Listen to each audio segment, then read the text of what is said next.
আমাদের over dependence on banking system কিন্তু আমাদের ব্যাংকিং সিস্টেমকে ক্রিপেল করে দিচ্ছে এটা।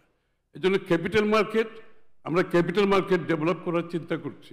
বাংলাদেশ ক্যাপিটাল মার্কেট বলে কিছু নাই। সো সরি টু সে যে যাই বলুক, capital market is destroyed completely destroyed. এই জন্য ব্যাংকিং সিস্টেমে যাচ্ছে, আর কোনো কারণ নেই। এই জন্য আমরা যেটা চিন্তা করছি, আমরা এখন ফ্রন্টিয়ার মার্কেটে আছি। We have to graduate to emerging market. Emerging মার্কেটে ফ্রন্টিয়ার মার্কেটের টোটাল গ্লোবাল ফান্ড হচ্ছে আপনার $6-7 billion, maybe a bit more. But আপনি যদি ইমার্জিং মার্কেট আমরা গ্র্যাজুয়েট করতে পারি, trillions of dollars are available, trillions of billion dollars globally available. এবং আমাদের প্ল্যান আছে, আমরা আগামী দিনে ইনশাল্লাহ আমরা ক্যাপিটাল মার্কেটের উপর বড় ফোকাস থাকবে আমাদের। We will be serious about capital market.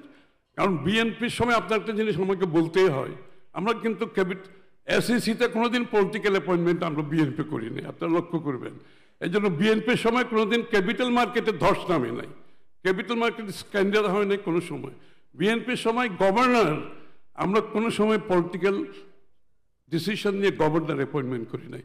জন্য আমাদের সময় ব্যাংকিং সেক্টরে কোনোদিন কোনো সমস্যা হয় নাই, আগামী দিনে তো হবেই না ইনশাআল্লাহ।